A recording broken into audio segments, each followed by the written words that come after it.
shit not gonna.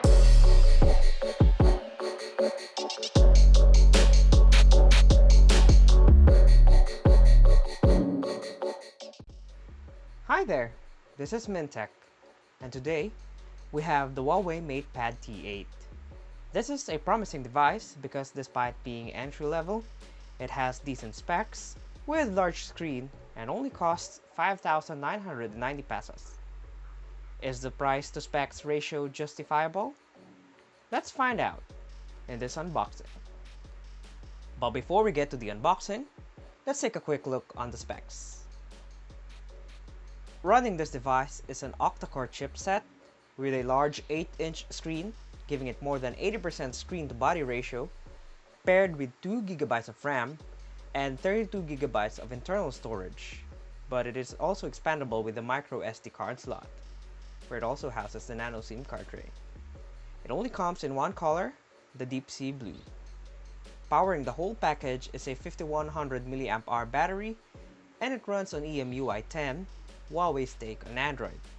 There are freebies for those who pre-ordered, a flip cover, and a Bluetooth speaker.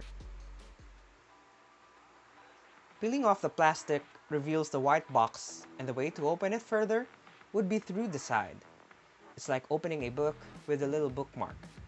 No special tools needed here, just your bare hands. The very first thing you'll see right after you flip the sides would be the tablet itself. It also has this pull tab since the device is totally flat inside. Thank you for making our unboxing easier. I accidentally turned it on, but at least I know that the device has some juice. Under the tablet, there are two boxes which contains the usual accessories. Unfortunately, it doesn't come with any clear case.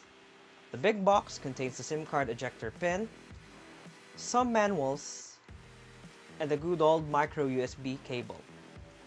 I wish they went for USB Type-C instead, so I can just carry one cable for all of my devices. While the other box only has the charging adapter with the US plug. Some markets would have their respective plug on the adapter, and this is a 5-watt adapter, so no fast charging here.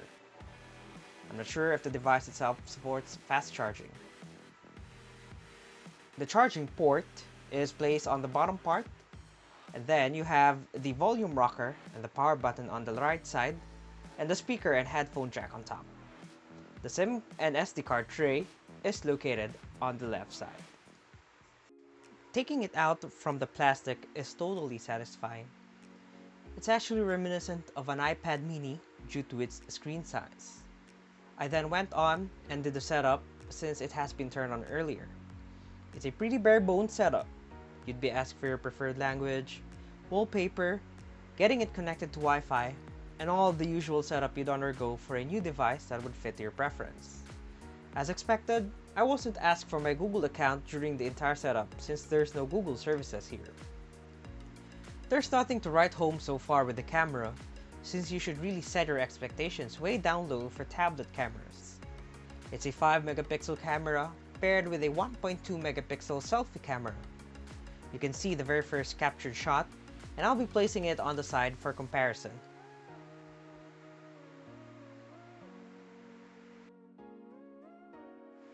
Now for the selfie.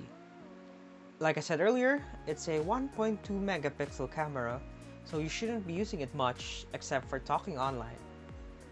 Multitasking is fine, not great, knowing that this only has 2GB of RAM. One good thing about this tablet is that it can be held on one hand since it's a bit smaller than any other tablets around, but still having both hands holding it is highly recommended. The back looks good, and it reminds me of some tablets twice this price. No fingerprint scanner here since unlocking is done through face unlock and setting a pin. So far, it's a very good device. We'll see how it goes in the full review to be uploaded soon. Thanks for watching, and as always, subscribe and hit the notification bell to get notified. Until then, see you in the next one.